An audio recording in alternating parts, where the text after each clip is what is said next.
I discovered I was pregnant with our second child in early 2011. At our first ultrasound, everything seemed different than it had been with my daughter, Annika.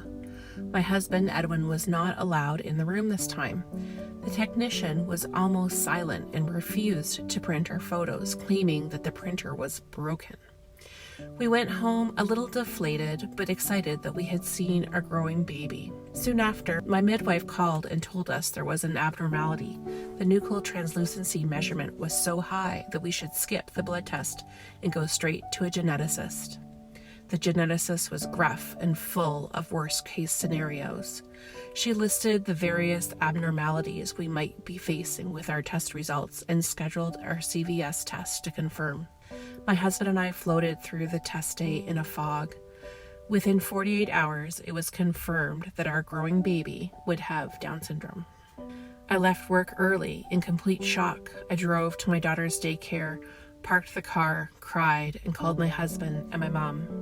That night, we spoke to a woman who had had 2 children with Down syndrome.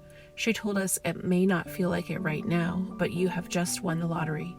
If you were destined to have a child with a disability, this is the best one to have. Your child will bring you immeasurable joy, and you will never doubt that your child loves you. She offered us a bit of hope in a dark time. Anxieties around the diagnosis were different for Edwin and I. I worried for Annika. How would it impact her to have a brother with a cognitive disability?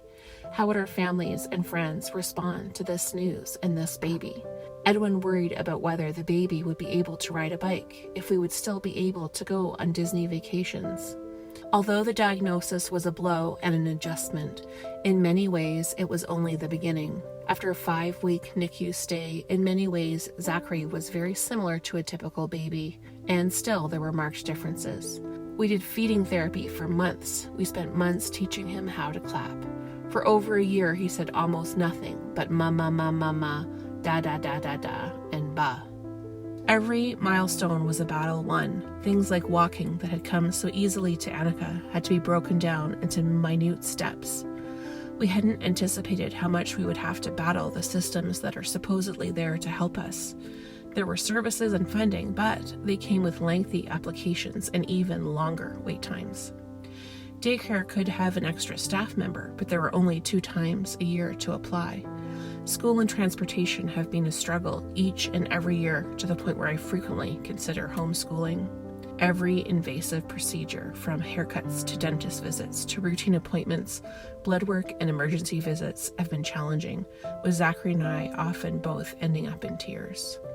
I leave feeling hopeless and helpless and often not heard. Even recreation and church have been difficult and at times impossible. Despite the struggles with his behavior and the fights with the system, Zachary continues to grow and learn. I'm happy to report he rides a 2-wheel bike. He and his sister share a special bond.